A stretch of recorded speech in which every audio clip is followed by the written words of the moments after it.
Hi, my name is Gabriela Nunes Lopes, and today I'm here to present my paper called High Impedance Fault Detection in Distribution Systems, an approach based on Fourier transform and artificial neural networks. To start with my presentation, I must define what high impedance faults are, or HIFs.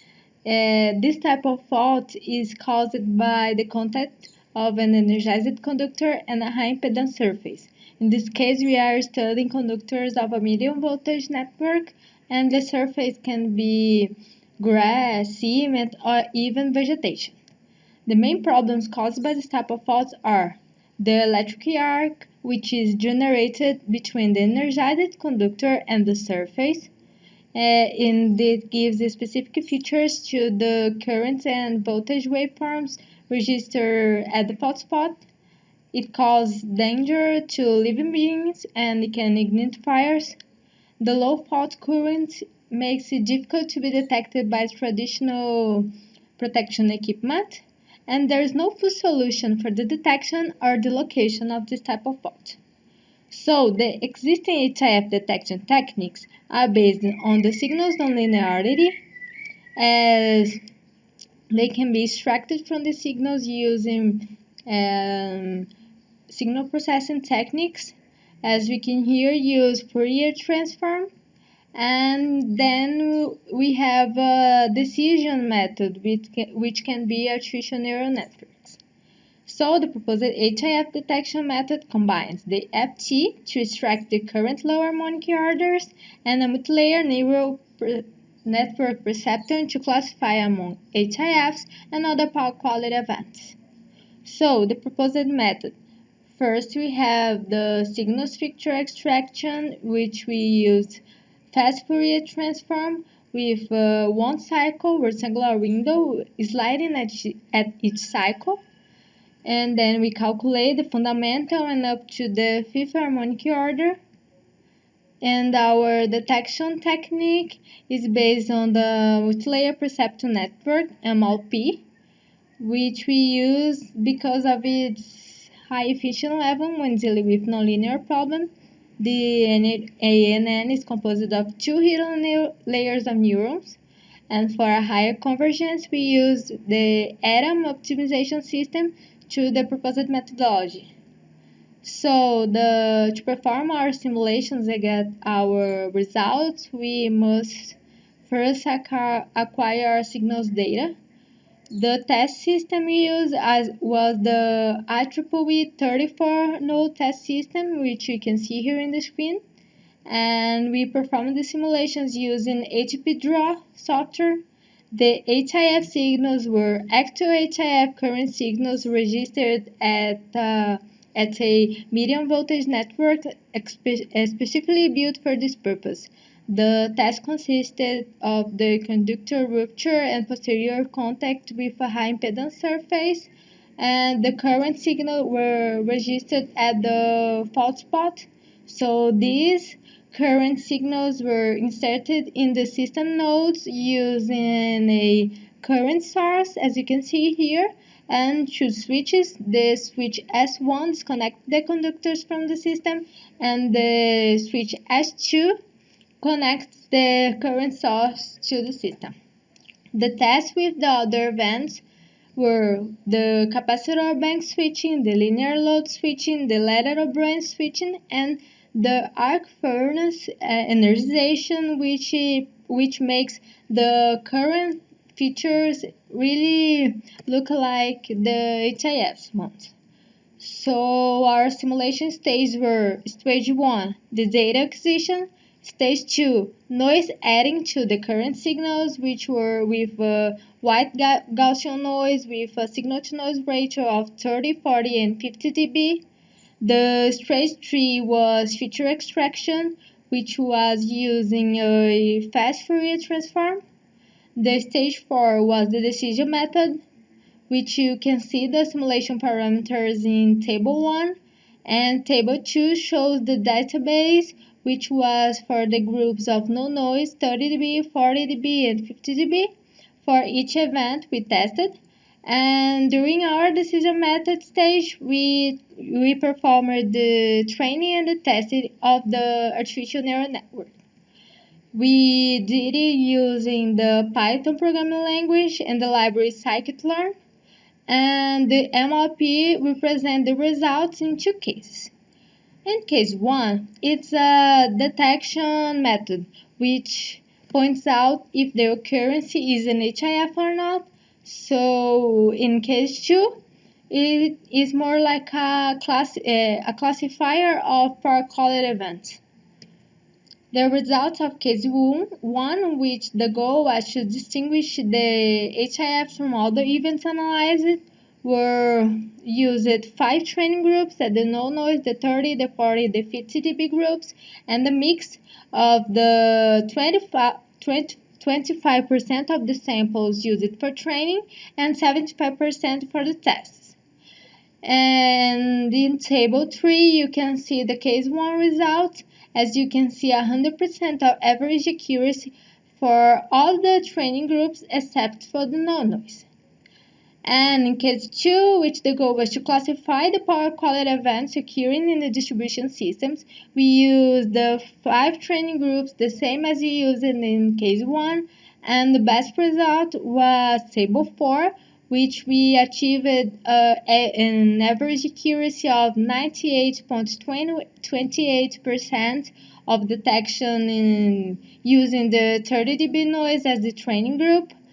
And we can see a confusion matrix for this best training group, which we can see that as in this case the goal was to classify the power quality events, the HIFs were all detected, but the confusion happened between the linear load switching and lateral branch switching, which are really similar events. So we can conclude that the proposed method went through 2 test cases.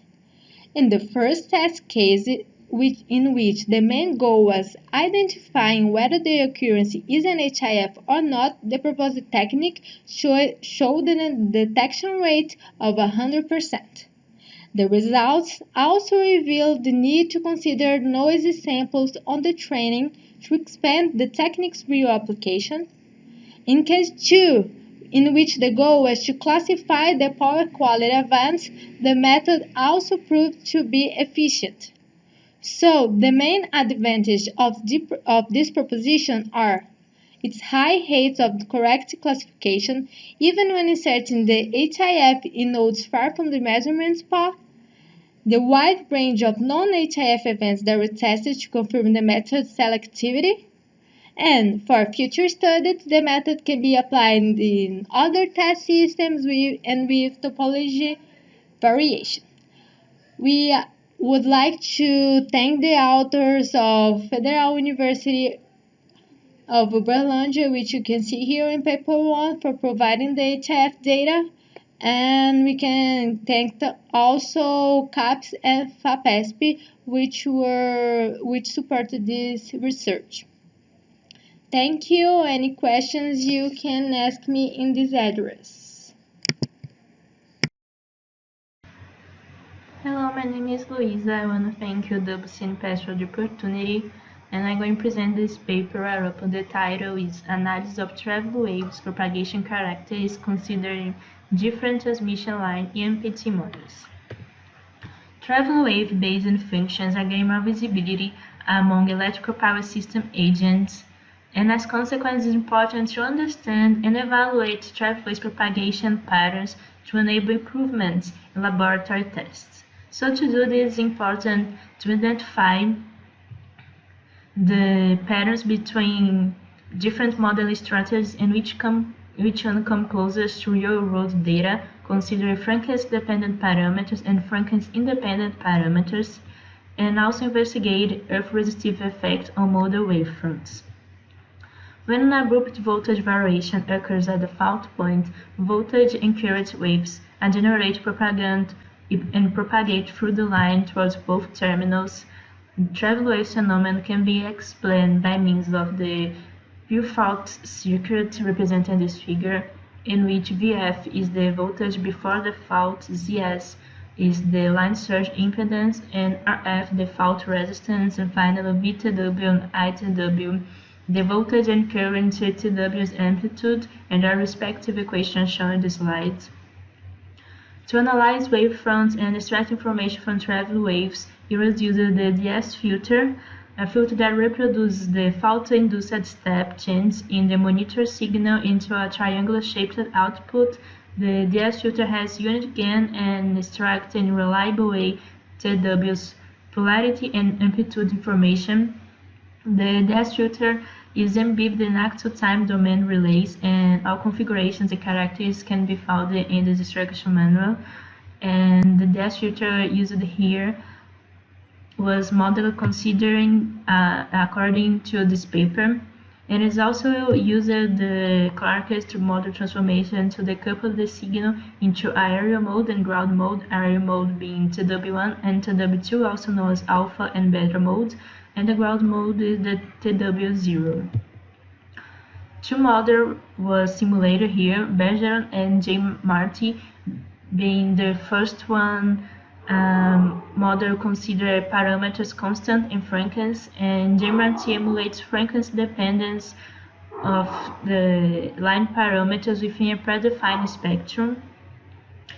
So a simulated ideally transposed, and untransposed line being ideally transposed mathematical process in ATP that calculates the line parameters in such a way that mutual couplings between phases are the same, and the transposed one used three transpositions blocks dividing the line into four sections of 160, 130, 130, and 1/6 of the line length, being the line length equal to 210 kilometers, source of 230 kilovolts and 60 hertz.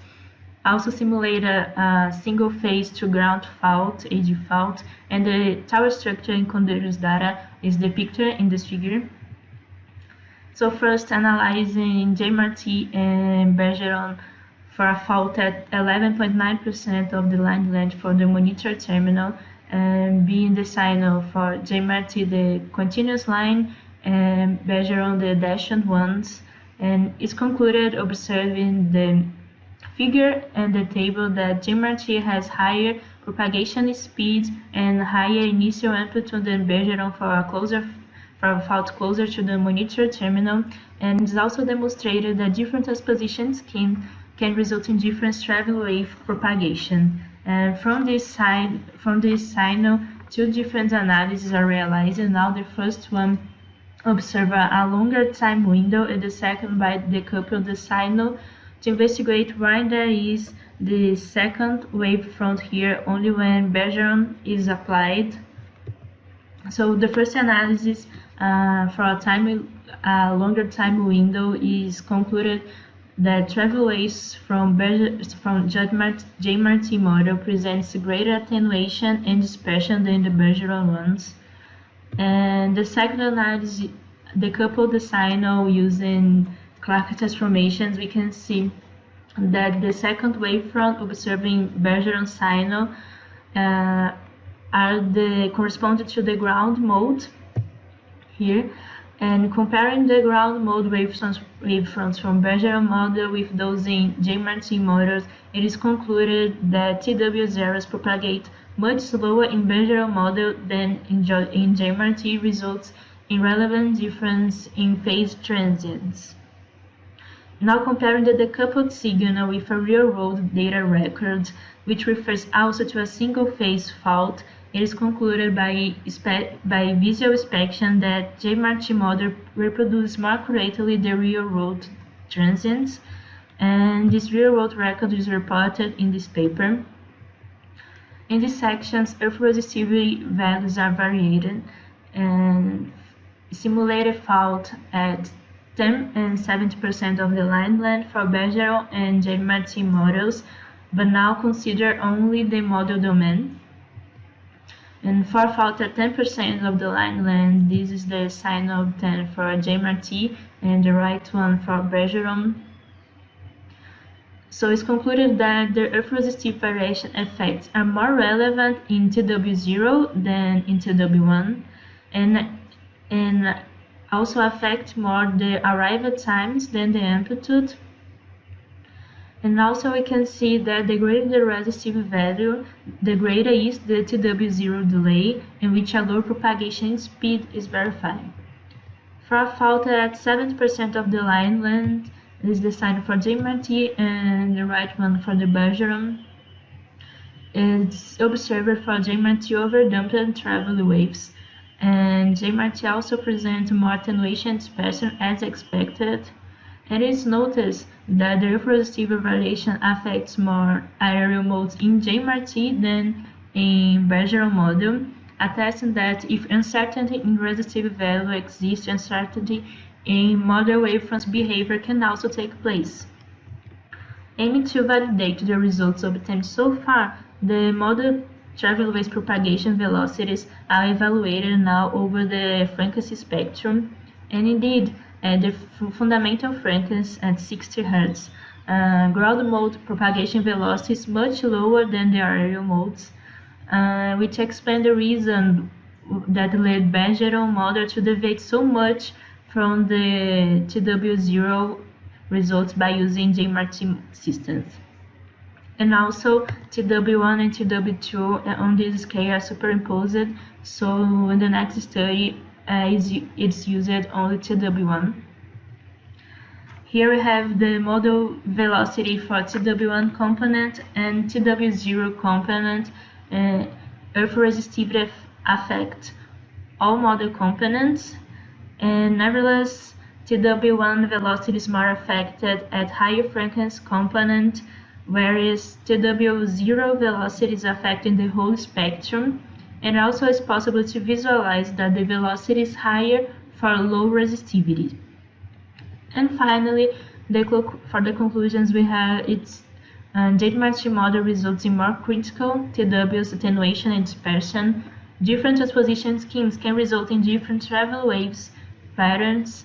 JMRT model results in transients more accurate for travel waves studies, so JMRT is indicated whenever reflected, refracted, or ground mode travel waves are under investigation. And also, Earth resistivity affects all model travel waves patterns, especially the ground ones. And so the use of frequency-independent line parameters may result in significant representation errors of ground mode transients. And finally, the model transposition schemes and Earth resistivity value can result in uncertainties on travel waves propagation times and amplitude. Thank you.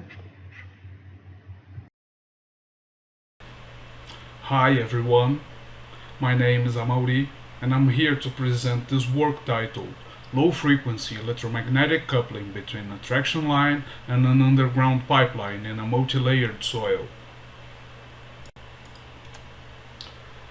First we start with a little bit of context. The situation shown in this figure is quite common in most major cities in the world, where we have different facilities such as high voltage power lines, traction lines, railways, grounding systems and pipelines sharing the same space. In our case, the electric installations interact with the pipeline, which is not designed to conduct electricity through a variety of electromagnetic phenomena. This may occur due to a lightning strike, a short circuit involving the earth, or even in normal operational conditions. In this work, we are interested in the inductive coupling mechanisms which happen due to the exposure of a target conductor, the pipeline in this case, to the magnetic field surrounding the current that flows through the energized phase. The magnetic flux from the energized phase that concatenates with the target conductor induces a current of opposite phase, which on its turn causes the rise of the pipeline potential. This results in induced voltages in the pipeline metal, which may expose personnel or equipment to hazards due to touch voltages or stress voltages. The inductive coupling is a function of the current magnitude, distance between conductors, exposure length, and conductor layout, material type and the presence of coating, and in special the soil resistivity, as we will see next. The classic approach to perform electromagnetic interference calculations consists of representing the target line as the lossy transmission line shown here, in which the impedance Zs is related to the pipe material, the admittance Ys depends on the coating characteristics, and the inductive effects itself is expressed by means of this fictitious voltage source here, which is related to the mutual impedance between the source and the target conductors. The mutual impedance is given by the well-known Carson's equation, which expresses the losses due to the ground with affinity resistivity. As we can see here, Carson's correction term, delta Z, depends on the inverse Fourier transform of a cosine term, which may lead to convergence issues and numerical instabilities. A well-known technique to avoid performing numerical integrations in the original Carson equation is based on the concept of complex penetration depth P proposed by Derry. Under Derry's approach, we have a closed-form approximation for Carson's mutual terms, which are reported to provide accurate results for a wide range of frequencies. One point of attention here is that under Carson's equation, or Derry's for that matter, the soil influence is represented in terms of a uniform resistivity ρ, but natural soils are reported to be layered structures, often composed by 2 to 5 layers. In practical situations, the soil structure is determined from field measurements performed from the soil surface, which represent the apparent behavior of the layered structure. Working with arbitrary multi-layered soil models complicates a lot the mutual impedance calculations, because now we have the same difficulties as the original Garzon equation, but with a recursive term that depends on the thicknesses and resistivities of each layer. In this case, a closed-form solution is not known up to this date. To work around this difficulty, we have proposed a technique that enables the user to model multi-layered soil structures using the original Garzon equation. Without going too deep into the mathematics, the general idea consists of representing a soil composed of different conductivities, or resistivities for that matter, in terms of an equivalent uniform parameter. This approach has been proven to provide accurate results for a wide range of frequencies and different soil models, and is virtually compatible with any program that is based on the original Carzon equation, such as the ATP. So now we have all the theoretical tools that we need. We can move on to the case study. Our system consists of an 8-inch pipeline, shown in blue, sharing the corridor with an electric traction line operating at 25 kV. We can see that the geometry consists of a parallel and oblique sections. In the circuit model, this is accounted in terms of an equivalent parallel section positioned 101 meters apart from the source electric line. The soil structure for this case is based on actual field measurements and yields a soil model composed of 6 layers. To test our approach, we have performed simulations using the circuit model and the uniform equivalent soil, and compared the results with finite element analysis, which effectively accounts for the resistivities of each layer. Results for this case are shown here, in which we have the induced voltage as a function of the pipeline distance. We can see that there is an excellent agreement between the proposed technique and the finite element model, with an error of less than 1% at the worst point of the curve. We also observed very fast calculations in the circuit model, which gives a considerable performance advantage over the finite element method, which required 13 minutes to run the model. Since calculations needed only 3 seconds to run, we figured we could explore more this model in order to understand how the soil resistivity affects the voltage response. In this figure here, we evaluate the effect of different resistivity scenarios and how they affect the induced voltage's response. What is important to observe here is that the induced voltage response increases with the soil resistivity, and that the deepest soil layer is the one that closest match the actual multilayered response. In other words, if multilayered methods are not available for some reason, one may perform a conservative analysis by assuming the soil to be a uniform structure with a resistivity equal to the value of the largest layer. On the other hand, if a more realistic reference is desired, the resistivity of the deepest layer provides a fair approximation of the multilayered soil structure.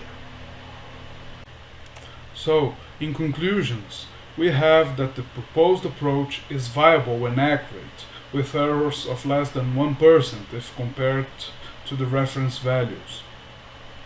We observed an excellent performance gain of more than 99% if compared to the finite element method.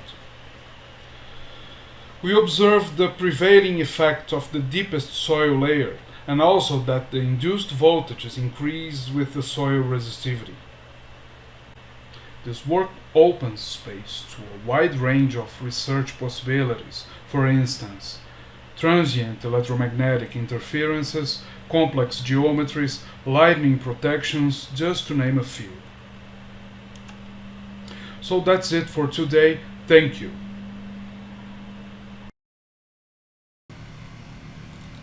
Hello everyone, my name is Lucas Simões. I am a master's student at the Federal University of Rio Grande do Norte, and I'll be presenting to you the following paper, which is called A Power Transformer Event Classification Technique Based on Support Factor Machine. The power transformers are vital and expensive components to power system. Therefore, they need to have fast and accurate disturbance detection and fault clearance. The traditional percentage differential protection, commercially available for power transformers rated above 10 MVA, might present some issues when dealing with current transformer saturation and inrush currents. To overcome this, many modern relays have adopted the harmonic restraint algorithms, which also might present some issues when facing low second order harmonic level during inrush currents. And it also presents some delay due to phasor estimation. Hence, some digital signal processing and artificial intelligence techniques have been employed to enhance power transformer protection. In this context, this paper proposed a power transformer event classification scheme based on support factor machines. The proposed SVM model, short for support factor machine, uses as input features the differential boundary wavelet coefficient energies, which are obtained from the current signals. And the proposed classification method is able to distinguish events in a power transformer among external faults, internal faults, and energization events. About the support factor machine. The support factor machine is a supervised learning technique which can be used for both data classification and regression. The main goal of the support factor machine is to partition data into two classes of data by an optimal separation hyperplane. This is usually achieved by mapping this data into higher dimensional spaces where it is easily to separate this data. This is the so-called kernel trick. And the support factor machine has the advantage that it is quite easy to implement However, it has the drawback to be very sensitive to parameterization. Here at figure 2 we can see the event classification scheme flowchart, where here we have the acquiring of current signals from the secondary winding of the current transformers, and an analog to digital conversion in an anti-aliasing filtering is performed, and then these pre-processing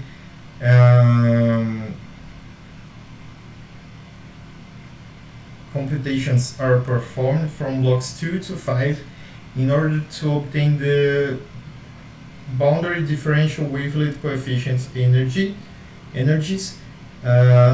which carries some important higher frequency components of the signal, and with them and disturbance detection based on the work by Costa is implemented, and if this block sees a disturbance in the system, it enables the spot vector machine event classification block. This block stores samples from the differential energies, from samples from this differential energies from phases A, B, C, and also negative sequence, in order to form a feature vector. This feature vector has a length of 2 times 4, 2 for operating and restraining currents, and 4 for, because of the A, B, C phases and negative sequence, and N is the number of post-fault samples considered here. And this classification method was assessed in this power system, which was simulated using the ATP software, and it consists of a power transformer with 2 Thevenin equivalents of 230 kilovolts in the primary winding and a 69 kilovolts in the secondary winding. Data was acquired with a sampling frequency of 15,360 Hz, which means 256 samples per cycle for a 60 Hz system. And more details about the system parameters can be found in this work by Medeiros. These are the databases which were generated for this performance assessment. We can see many external faults and internal faults that were generated while varying the fault inception angle and fault resistance, and also the type of fault. We can see also some critical events which are inter-turn faults and turn-to-earth faults, while varying the percentage of the faults involved in the fault, and also the transformer energization cases with and without residual flux in the power transformer. The datasets were divided randomly at a ratio of 80% to the training set and 20% to the test set. And each of the features was normalized between 0 and 1. An assessment of the effect of the feature vector length was performed, as we can see from the table 2 here. The 4 samples, the post-fault vector of 4 samples had the same accuracy as the post-fault vector of 8 samples. Therefore, the 4 post-fault samples vector length was chosen since it yields a shorter classification time needed to classify the event. And here are the C and gamma parameters, which are parameters needed to the support vector machine. They were obtained by using grid search plus a tenfold cross-validation. And then with the trained model, it was assessed against a test set consisting of new unseen data, and this was the confusion matrix obtained with it.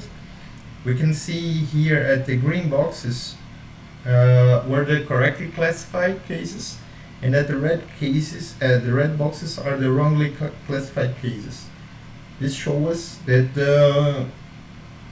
the trained model had no misclassified cases with 100% overall accuracy.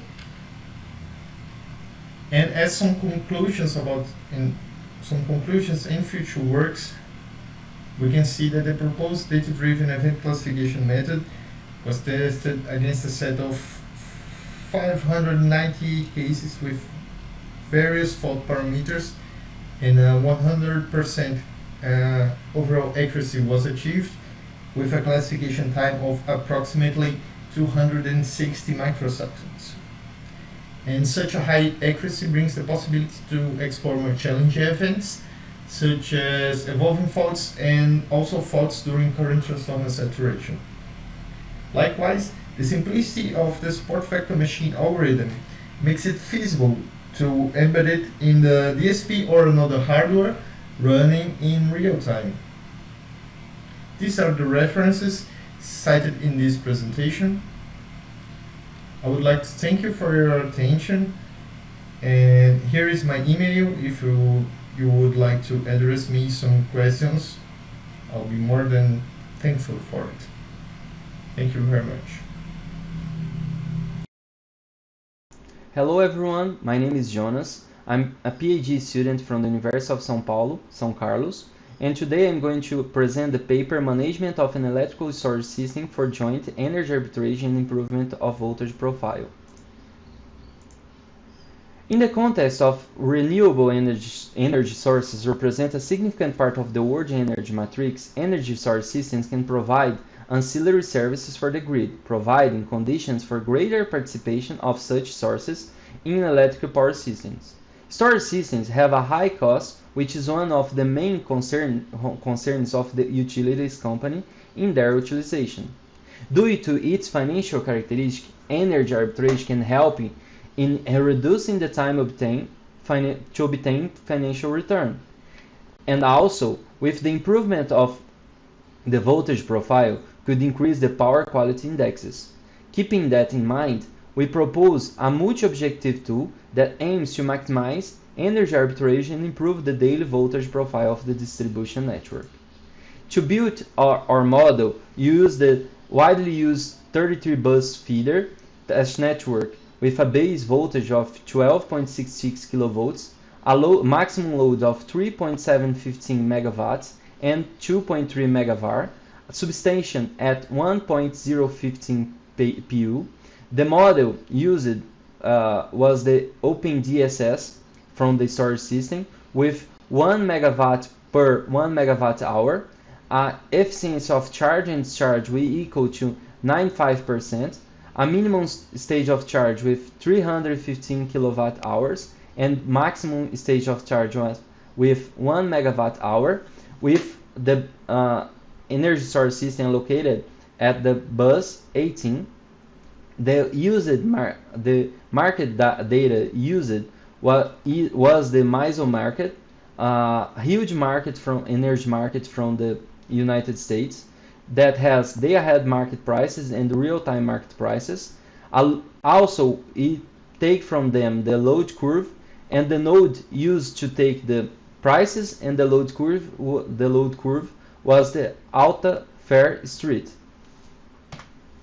The MPSO as a multi-objective algorithm for optimization. And as the day-ahead market offered a 24-hour price horizon, we seek to optimize a set of operational decisions for the same horizon and take that one of the particles of the Pareto front, the non-dominated solutions, one of them as the set of solutions for the next day, and to choose that particle or that element of that set of operations, it's up to the system operator to choose that. In your model, the multi-objective optimization method used those equations, and the first objective function is the energy arbitrage, and it's composed by the arbitrage itself. That is the way to evaluate the monetary value obtained by the sum of amounts spent with the purchase of energy when the storage system is charging, and the ones acquired with its selling when the storage system is discharging. Also, the energy arbitrage is composed by the cost of the difference between the total active losses calculated after and before the energy storage allocation. The second objective function is to evaluate the difference of voltage profile before and after the allocation. If you get a negative sign, we can say that the voltage profile was improved. To do that, we analyze in this index the number of voltage violations, the smallest and the highest voltage values that a particular bus has hit, and the voltage variation of all the buses. The constraints taking into account the power flow and the limits of the system operation. Also, the whole model and the test network and the simulation and the operation in real time was implemented and simulated jointly with the Python 3.76 and the Python language, and also the OpenGSS.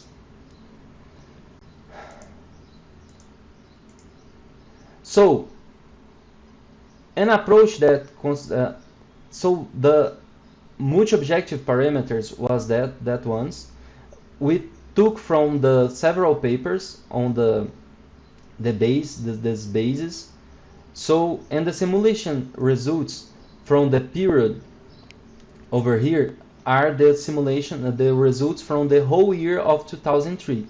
The period chosen for the simulations is referred to as the year of 2013, and the results are presented in Table 2. In Table 2, it's clear that the proposed methodology has positive points, having the energy arbitrage analyzed without considering the operation costs added to the use of the energy connected to the grid. It's presented a value of almost $28,000. The comparison of the total losses indicates that the losses just increased by the approximately 3.59%. Despite this increase, looking at the value obtained for the difference of the costs of the energy losses, negative to almost $3,000, it's possible to infer that the system operator's decision to choose the best part was successful. The optimized use of the energy storage system results in fewer cycles, which means longer equipment lifetime. The results altogether help to justify the investment of using an energy storage system connected to the distribution system. An approach that considers more than one objective defines not only an optimized solution, but a group of solutions that could be understood as optimized and of a good quality. The group forms the Pareto front and has elements that benefit the objectives employed in the search for solutions, and specific solutions may favor one objective more than another. Having said that, after the convergence of the optimization method for the respective day, the solution that presents the smallest cost difference generated by the losses in the lines of the distribution system is chosen, which is the decision. It is expected that the utility will benefit from the profit from the higher energy arbitrage and the reduction of operating costs caused by the active loss in the lines. So the particle or the solution chosen was this one. The day was chosen. The 9th of August 2003 was chosen to facilitate the results, the visualization of the results. We can see that the energy arbitrage chosen was for the particular chosen was $47 and an increase of with an increase of the voltage profile of 28, almost and between 28 and 29. The analysis day is one of the days that have voltage violations without the storage system being allocated in the distribution system. Thus, those figures, the figure before and the figure after, show the voltage profile before and after the allocation of the energy storage system. The voltage profile of the system has improved with the optimized utilization of the S. We can see here that this dark part is highlighted by the optimization. So we can see that the voltage profile was increased, and also the violations of the voltage was mitigated with the proposed methodology. By the conclusions of this paper, we can see that the results of this research indicate the successful use of the proposed methodology. It was possible to perform the energy arbitrage and improve the voltage profile, and consequently, by having an improved voltage profile, the grid presents a better quality in the energy delivered to the consumer. Another benefit of the proposed methodology is the possibility of the reducing of operating costs of the network by having the energy storage system considered in its operation. And those justifications for the implementation use of this type of thing connected to the network increases. We would like to thank those companies for the financial support, and thank you. Any questions?